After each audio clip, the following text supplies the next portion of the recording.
Hola a todos, bienvenidos con mucho pesar a otro video de Bajo Presupuesto Científico y los saludo con pesar porque lamentablemente el Estado chileno decidió que la mejor idea en mitad de la peor pandemia global que ha tenido la humanidad en los últimos 40 años es quitarle todo el financiamiento a los estudios de posgrado de los científicos chilenos, así que probablemente el país se vaya a la mierda en un par de años más, no me extrañaría.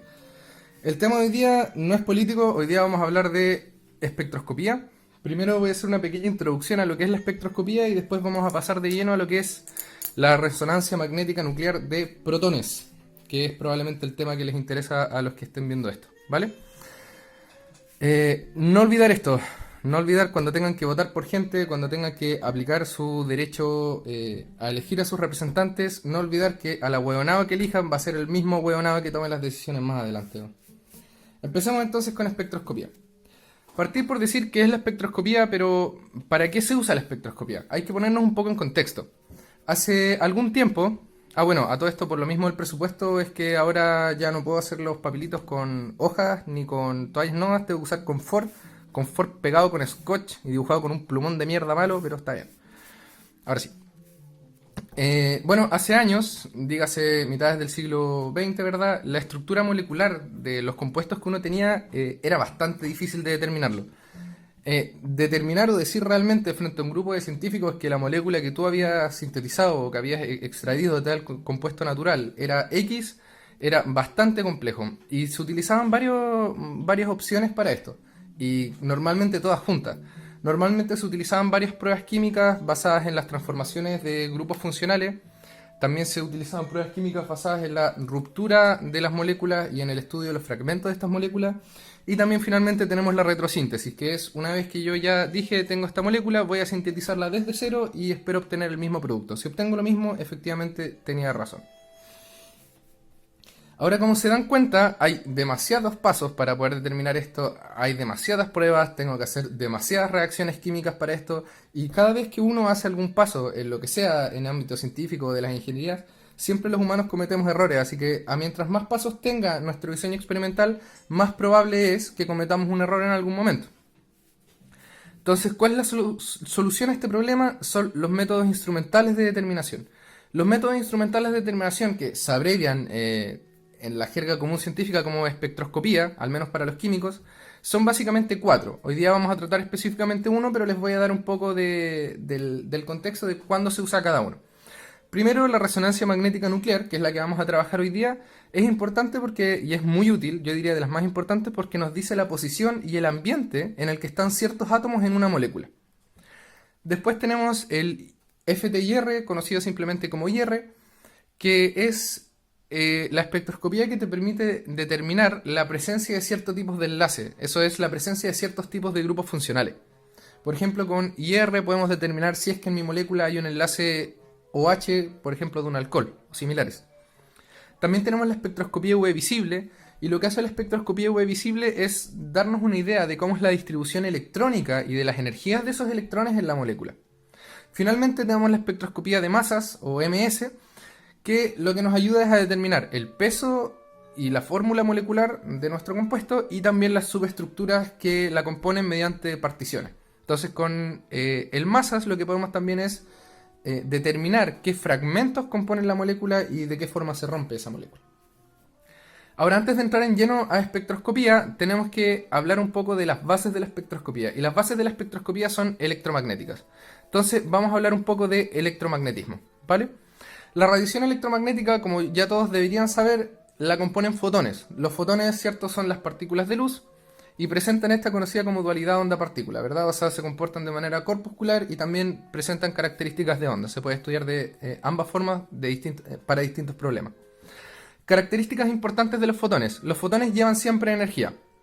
La energía de los fotones es directamente proporcional a su frecuencia por la constante de Planck, que también se conoce como constante de proporcionalidad. Ahí están los valores si los quieren estudiar. No es necesario que se los aprendan, pero sí que tengan una idea a qué se refiere todo esto. Otra cosa importante de los fotones es que la velocidad de los fotones, como es la luz misma, ¿verdad?, es constante.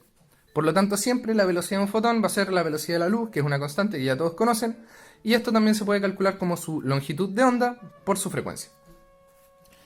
Luego, tenemos que la frecuencia es inversamente proporcional. Este símbolo de acá, para el que no lo sepa, significa proporcionalidad. Y como está 1 partido en la longitud de onda, estoy diciendo que mi frecuencia es inversamente proporcional a la longitud de onda. Y como habíamos dicho antes, la frecuencia es directamente proporcional a la energía. Un fotón de mayor frecuencia va a tener mayor energía. Los fotones de mayor frecuencia son los rayos gamma, los rayos X, que están en ese extremo del espectro. Y a medida que vamos disminuyendo la frecuencia, vamos disminuyendo la energía hasta pasar por las ondas de radio y hacia atrás.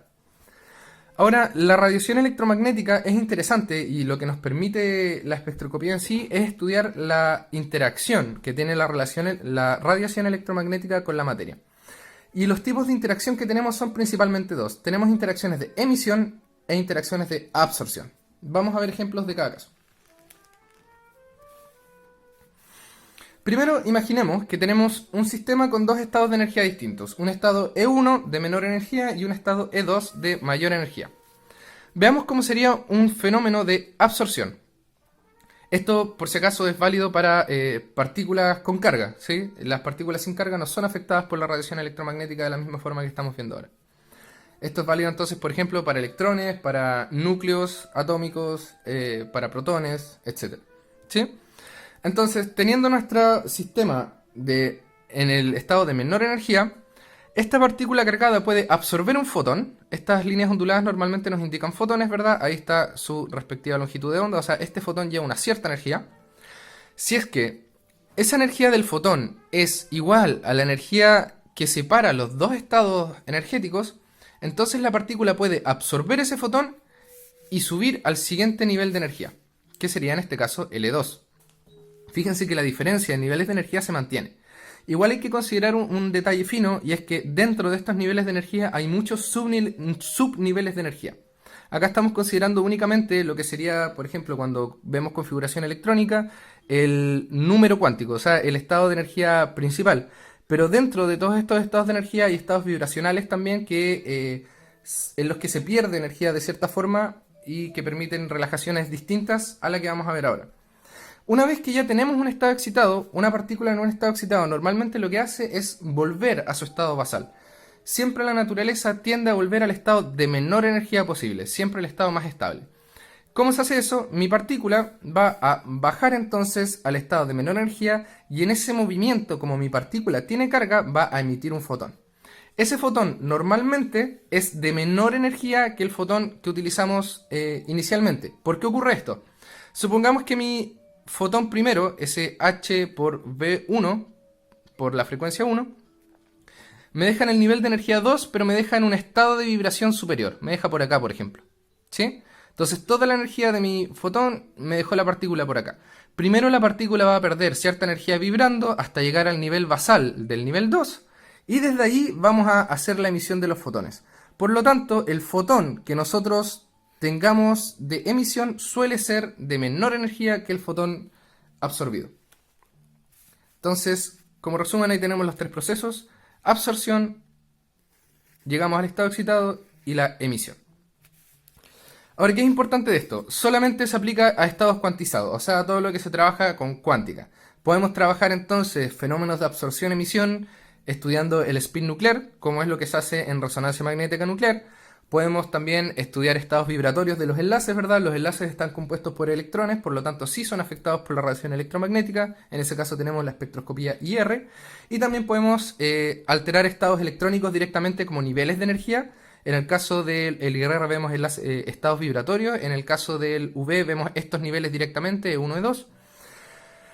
Y como les decía, están cuantizados, por lo tanto las energías absorbibles por estas partículas son siempre determinadas energías. Y como les decía también, debido a las características de la absorción-emisión, normalmente la energía de absorción es mayor que la energía que emite la partícula.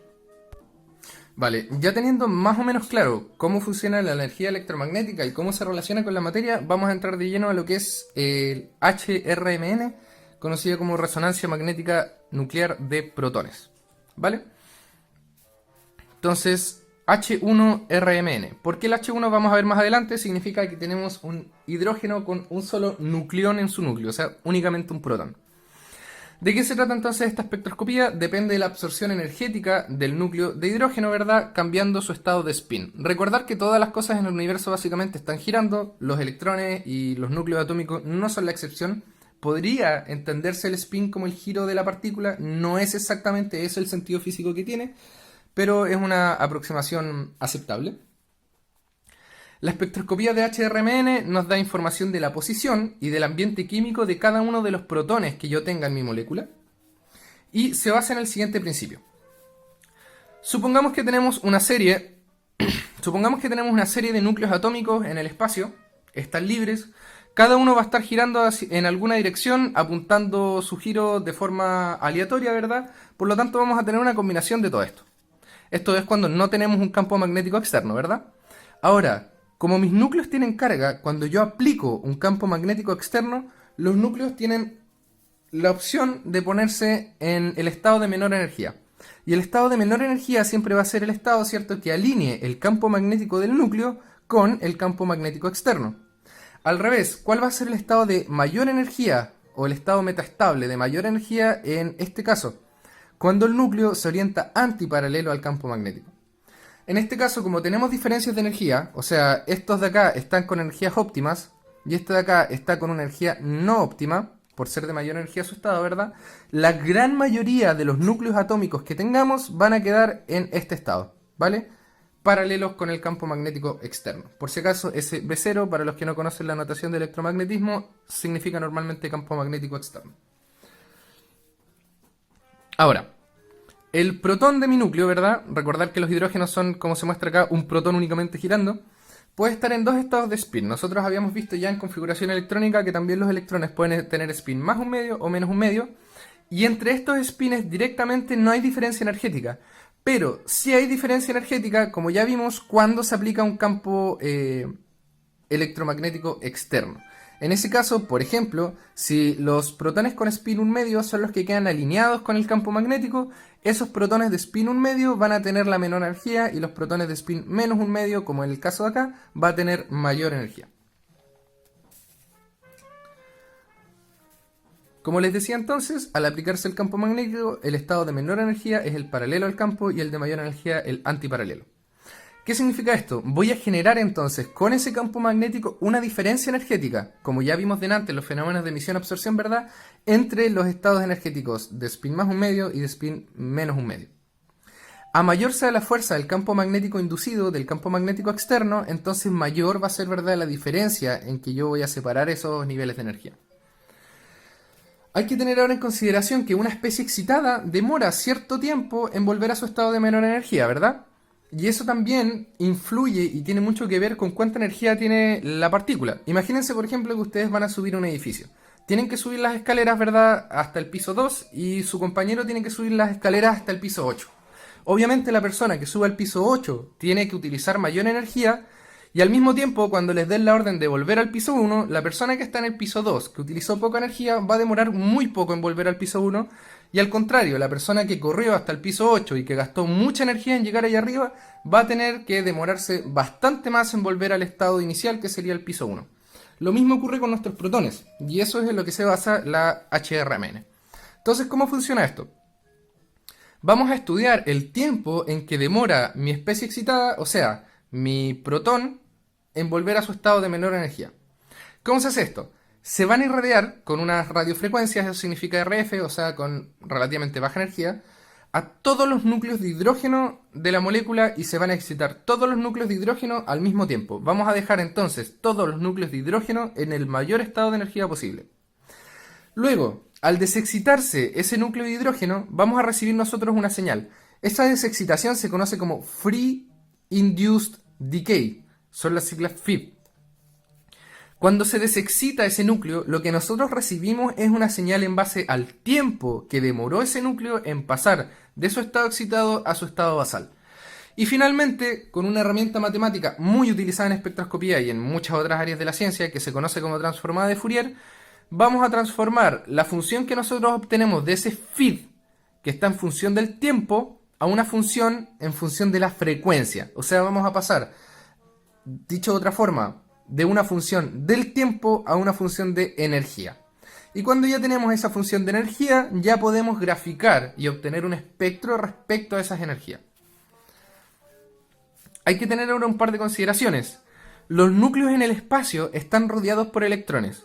Los electrones, como ya vimos, son partículas con carga y cada partícula con carga que se mueva en el universo genera su propio campo magnético.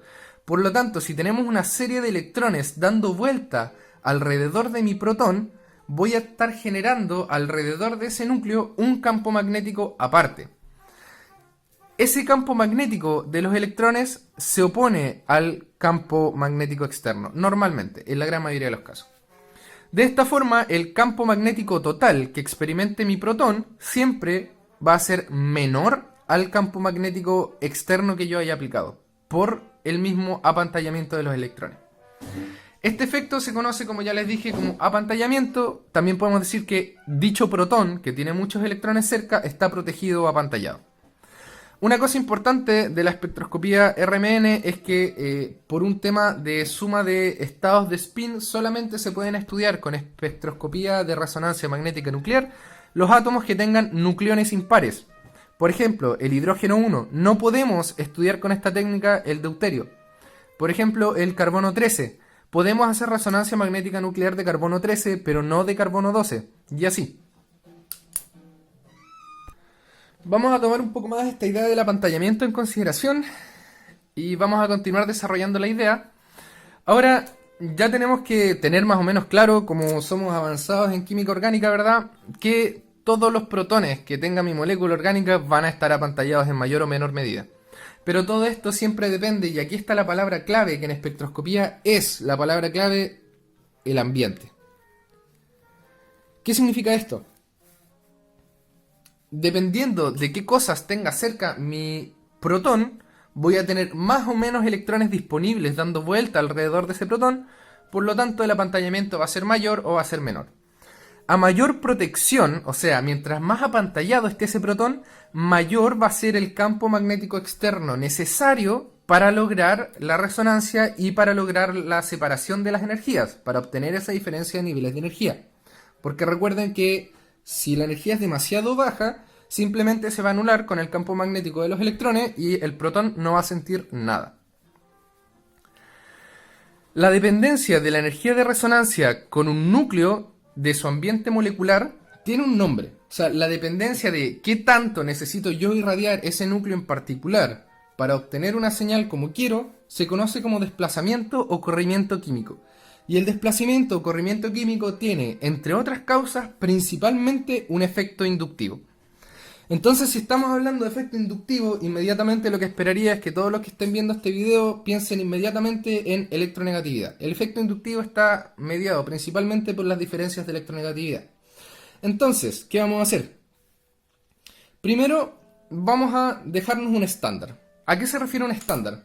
Muchas veces en ciencia no podemos medir o aseverar las cosas de forma absoluta, ¿sí? Es como que yo te diga, tú eres más alto, pero más alto que quién, pues. No eres más alto que Michael Jordan, puedes ser más alto que yo, pero siempre hay que tener un estándar de referencia. Y para eso los químicos utilizamos el TMS. Fíjense que el tetrametilsilano tiene sus protones muy apantallados y están más apantallados que las moléculas orgánicas comunes. O sea, hay muy pocas moléculas, yo he visto un solo caso en práctica en que tenemos protones en la molécula que están más apantallados que los protones de estos grupos metilos del tetrametilsilano, ¿vale? El TMS. Entonces, por lo tanto, vamos a utilizar este tetrametilsilano como el estándar de medición. Y vamos a decir que el corrimiento químico del TMS es 0. Entonces vamos a medir todos los otros corrimientos químicos, todos los otros desplazamientos químicos en base al TMS. Y normalmente, ¿verdad?, van a estar a la izquierda del TMS y van a ser mayores que los desplazamientos del TMS. Ahora, el corrimiento químico se informa en partes por millón. Recuerden que seguimos pensando en energía, pero se dice en partes por millón para hacerlo más trabajable, ¿vale? Vamos a ver entonces el primer espectro que vamos a analizar en este pequeño curso. Veamos lo siguiente. Este es el triclorometano.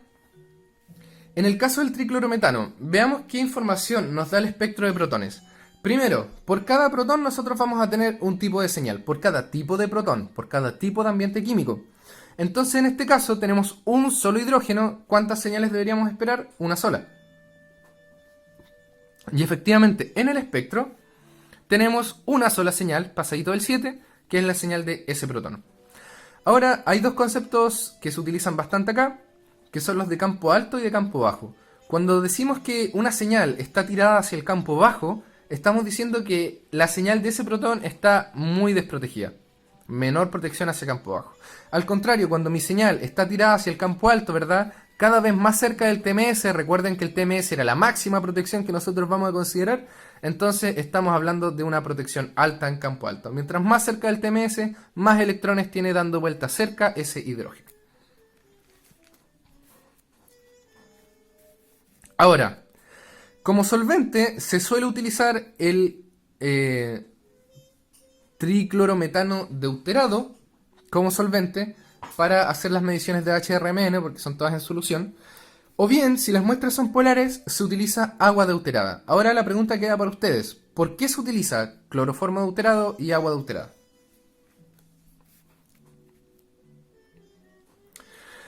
Ahora, la regla de oro acá es que, como les decía adelante, los protones en ambientes distintos van a dar siempre corrimientos químicos distintos.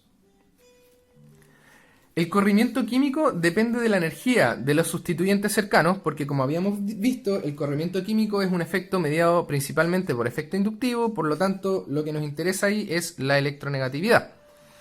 Veamos el caso, por ejemplo, de la protección de los siguientes protones. En el caso del CH3F, el flúor es muy electronegativo, por lo tanto, la gran cantidad de electrones de la molécula va a estar tirada hacia ese flúor.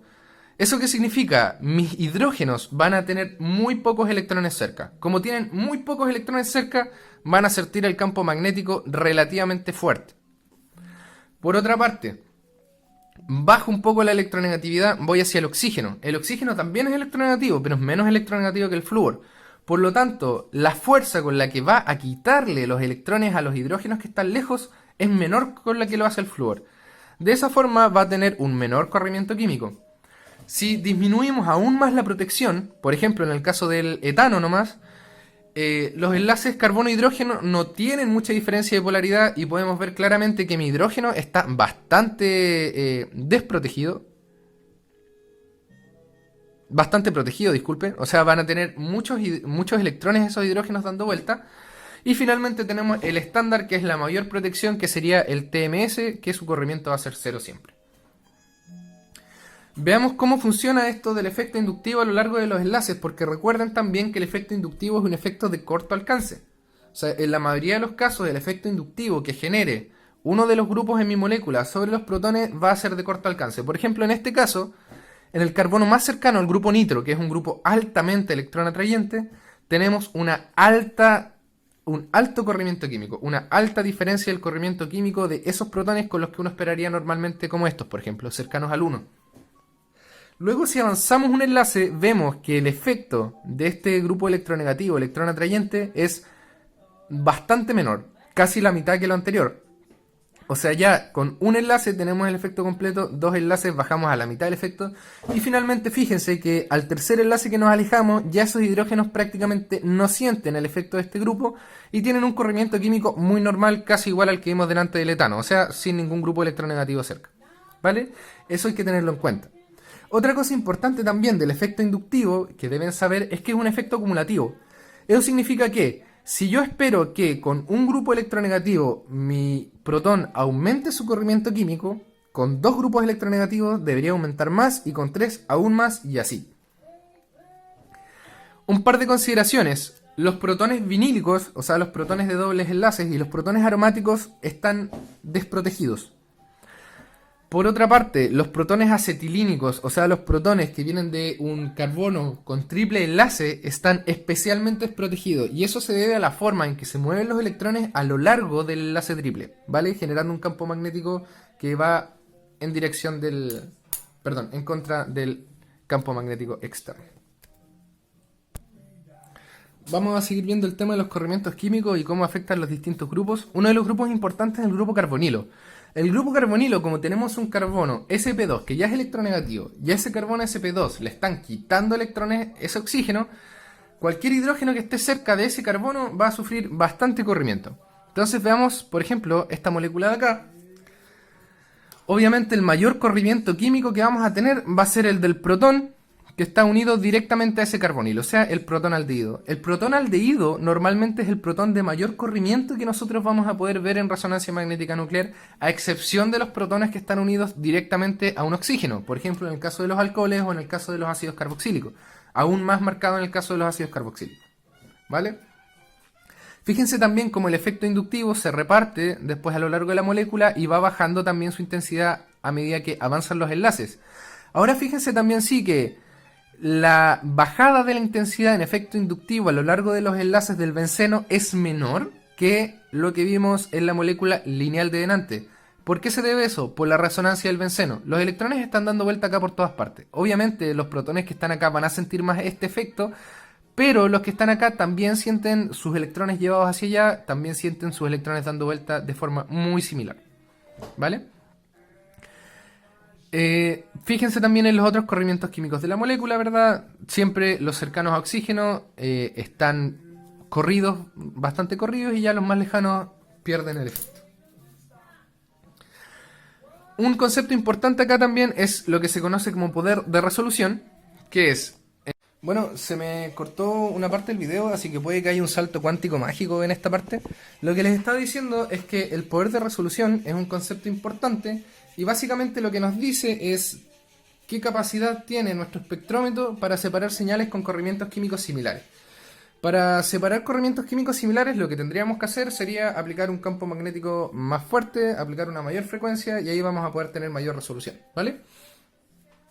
Ahora que ya tenemos las ideas básicas de los espectros de RMN, ya podemos tirarnos a analizar espectros, que yo creo que es lo que les interesa a la mayoría, aprender a analizarlos. Entonces vamos a ver qué se necesita para analizar un espectro de RMN. Lo primero que uno hace normalmente es, antes de ponerse a analizar el espectro, se va a Google y busca una tabla de espectroscopía RMN. Hay valores de corrimientos químicos que están tabulados. Por ejemplo, lo que les decía antes, un corrimiento químico de 10 en algún protón es casi una señal inequívoca de que tienes un grupo aldehído en tu molécula. Un corrimiento químico, por ejemplo, de 12 es una señal casi inequívoca de que tienes un ácido carboxílico en tu molécula. Entonces, una buena idea para empezar a analizar los espectros es tomar la tabla y ver qué posibilidades tiene. Por ejemplo, si tengo un protón en 2,5, podría ser un protón alifático o podría ser un protón de un triple enlace. Así que en esos casos ya no nos sirve la tabla y pasamos a la siguiente.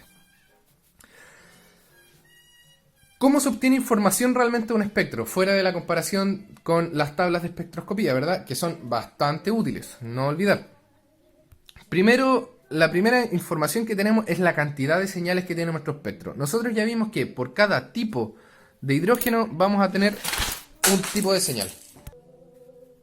Me disculpa, me saqué la chucha. Volvemos. Entonces, cantidad de señales. La cantidad de señales que nosotros tengamos en el espectro nos va a decir directamente o casi directamente la cantidad de tipos de protones que tenemos en nuestro espectro. Entonces, esa es la primera información que obtenemos de un espectro de RMN fuera de las tablitas. Luego, la intensidad de las señales o el área bajo la curva, que están relacionadas, ¿cierto? Nos indica la relación relativa entre tipos de protones. Por ejemplo, si la intensidad de mi señal es de 1 centímetro y la intensidad de otra señal es de 2 centímetros, podríamos empezar a inferir de que de la señal 2 hay el doble de protones que de la señal 1. Y luego tenemos quizás de lo más importante, que es la multiplicidad. La multiplicidad o el desdoblamiento spin-spin, protón-protón, nos dice cuántos protones vecinos tiene el protón que está originando la señal que estoy viendo ahora. Vamos a ver ejemplos. Analicemos la siguiente molécula. ¿Vale? Este es un ejemplo de espectro RMN.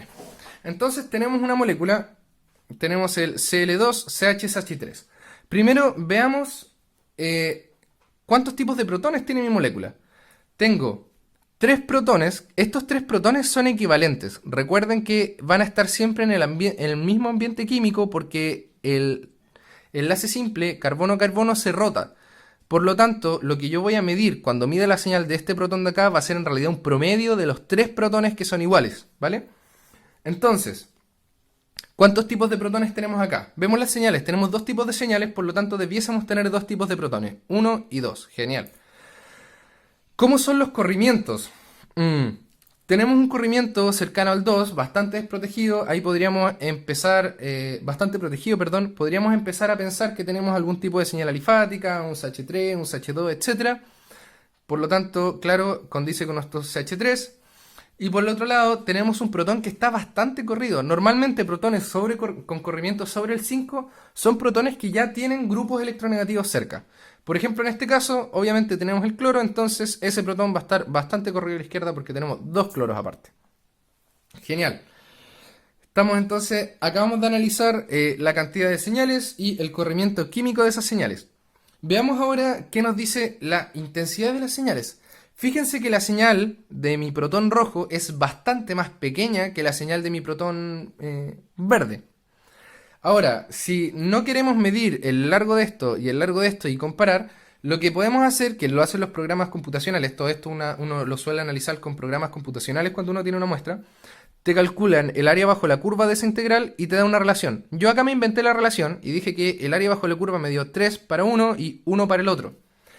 Esto no significa que en mi molécula existan 3 protones y un protón. Significa que la relación es de 3 a 1. Si yo tuviese, por ejemplo, hacia el otro lado, si acá tuviese un solo cloro y hacia el otro lado tengo otro CH y otro CH3, entonces mi relación seguiría siendo 3 a 1, pero en realidad tendría 6 protones de este tipo y 2 protones de este tipo. Por lo tanto, recordar siempre que el área bajo la curva o la intensidad de las señales es una relación relativa, no es absoluta. Y ahora empecemos a ver el desdoblamiento. Veamos qué tipo de señales tenemos. Primero, el doblete verde que tenemos nos indica que hay un protón adyacente al protón que produce la señal. Esto se calcula de la siguiente forma. La multiplicidad, o sea, la cantidad de picos que va a mostrar mi señal se calcula como, se suele conocer como la regla del n más 1, pero yo prefiero dejarlo como protones vecinos más 1. Por lo tanto, si mis protones metilo acá tienen un solo tipo de protón vecino, su señal debe desdoblarse en un doblete. Por lo tanto, los picos que me van a tirar es 1 más 1, 2, ¿vale? Los protones de igual corrimiento químico, los que están en el mismo ambiente químico, no acoplan entre sí. Por eso estos 3 protones de acá no desdoblan entre sí. Veamos la otra señal que tenemos. Tenemos 4 picos en esta señal. Un cuarteto nos indica que al lado del protón que está desdoblando esa señal hay 3 protones vecinos iguales. Por lo tanto, me va a dar un cuarteto. Lo de las integrales ya lo discutimos. Hay un pequeño detalle acá. Fíjense que entre cada pico, o sea, aquí, aquí, aquí y aquí, hay cierta distancia. Esa distancia se conoce como constante de acoplamiento J3. Dos protones que tienen la misma constante de acoplamiento o dos grupos de protones que tienen la misma constante de acoplamiento significa que inequívocamente están acoplados entre sí. O sea, sí están uno al lado del otro, ¿vale?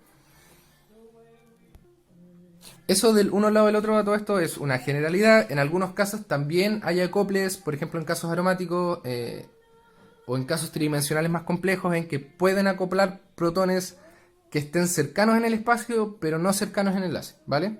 Ojo ahí. Ahora, los casos que analizamos son relativamente simples y también hay casos complejos de desdoblamiento que tenemos que analizar.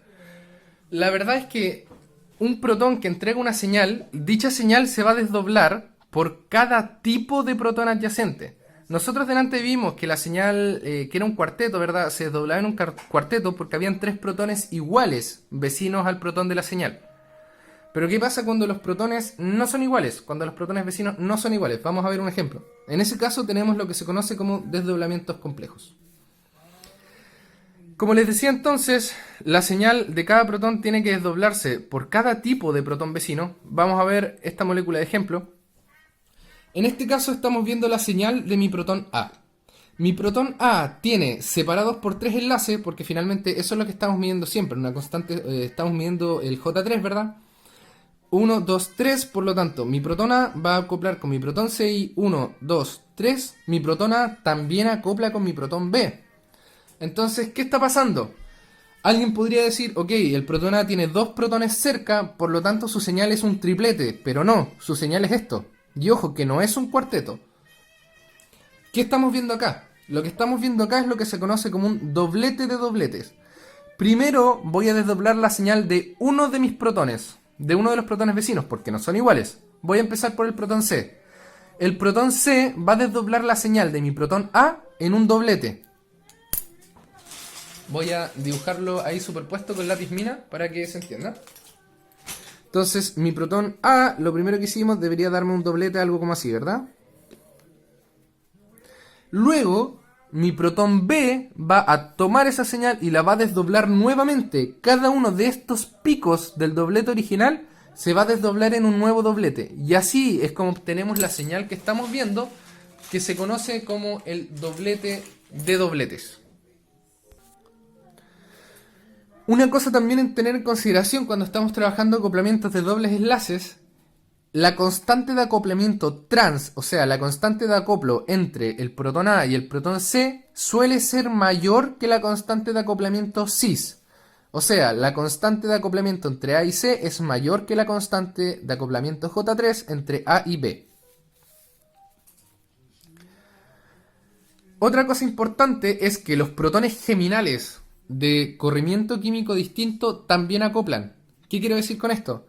Este protón de acá también está acoplando con este protón de acá. Por lo tanto, este protón también debiese ser un doblete de dobletes, porque va a acoplar primero con este, me da un doblete, y luego con este me da otro doblete, doblete de dobletes.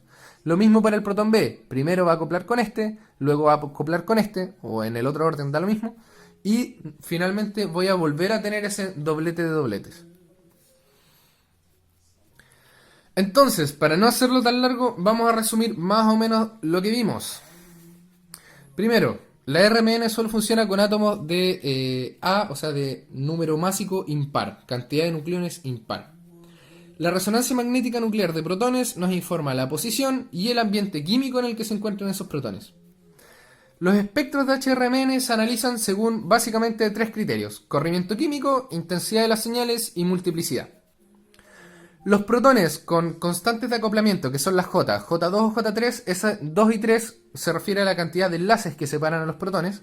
Por ejemplo, en el caso que vimos arriba, el C con el B tendrían una constante de acoplo J2, y entre B y A y C y A habrían constantes de acoplo J3, ¿verdad? Porque ya contamos los tres enlaces. Entonces, cada vez que tengamos dos protones que están con constantes de acoplamiento, sean J2 o J3 iguales, eso significa que están acoplados entre sí. Los grupos electrón atrayentes cercanos o los grupos electronegativos cercanos, recuerden que mueven la señal de ese protón al campo más bajo, ¿verdad? Lo desprotege, por lo tanto su corrimiento químico va a ser mayor. Y es importante también considerar patrones complejos de desdoblamiento. Por ejemplo, doblete de dobletes, también existen dobletes de tripletes, tripletes de dobletes y así. También a veces puede pasar que si mi equipo no es de muy buena resolución, no voy a poder separar bien señales y, por ejemplo, en vez de ver un doblete de dobletes, puedo terminar viendo algo parecido a un triplete, cuando en realidad lo que debiese ver es un doblete de dobletes. Ahí entra en juego la expertise química y cuánto hayan estudiado para darse cuenta que la señal que tienen no es realmente lo que parece. Y finalmente, y no menos importante, estudia larva, no seas larva, estudia. Por último, los dejo con un pequeño desafío a ver si entendieron cómo era la materia. Les propongo que predigan el espectro HRMN de las siguientes moléculas. Voy a hacer un pequeño ejemplo. Está bien. La molécula de acá, ¿cuántos tipos de protones tiene?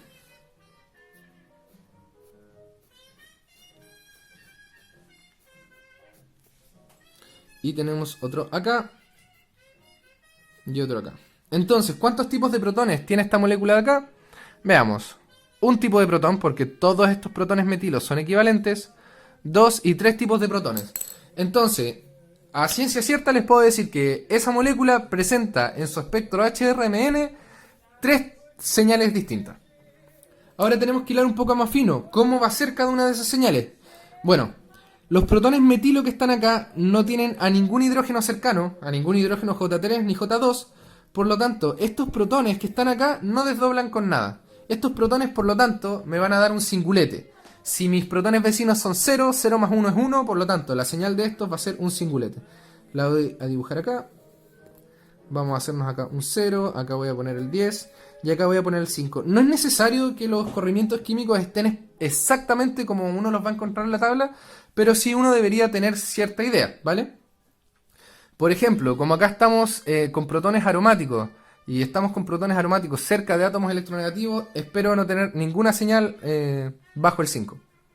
¿Sí? Puede que los protones metilos que estén acá me tiren algo como un 4 algo, así que lo vamos a dejar por aquí cerquita del 5. Tenemos una señal ahí. ¿Cómo sería este protón de acá? Este protón de acá está viendo ¿cuántos protones vecinos? 1. Entonces, ¿cómo va a ser su desdoblamiento? Un doblete. 1 más 1 es 2. Entonces aquí vamos a tener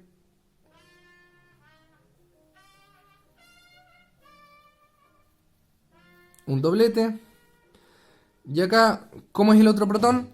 También su señal va a ser un doblete porque está viendo a un único protón. Por lo tanto, vamos a tener algo similar a esto. ¿Vale? Ahora, fíjense acá en un detalle, que no lo mencioné en el video, pero es algo que sí se utiliza bastante. Cuando dos protones están acoplados entre sí, como el caso de estos dos de acá, sus señales hacen lo que se conoce como efecto techo. Si ustedes toman el menor pico de la señal y le tiran una tangente hacia el mayor pico de la señal, y hacen lo mismo con la otra señal, se van a dar cuenta que hacen una casita. Ese es el efecto casa, el efecto techo, también nos dice que esos dos protones están acoplados. ¿Vale? Ese sería entonces el video por hoy. Espero que hayan entendido, espero que les haya gustado, espero que el país no se vaya a la mierda los próximos 5 o 6 años por falta de científicos y de progreso general. Muchas gracias a todos, que les vaya muy bien, denle like y suscríbanse. Se me olvidó poner voy a dibujar la manito. ¿Cómo es esto? Ahí el like, el like.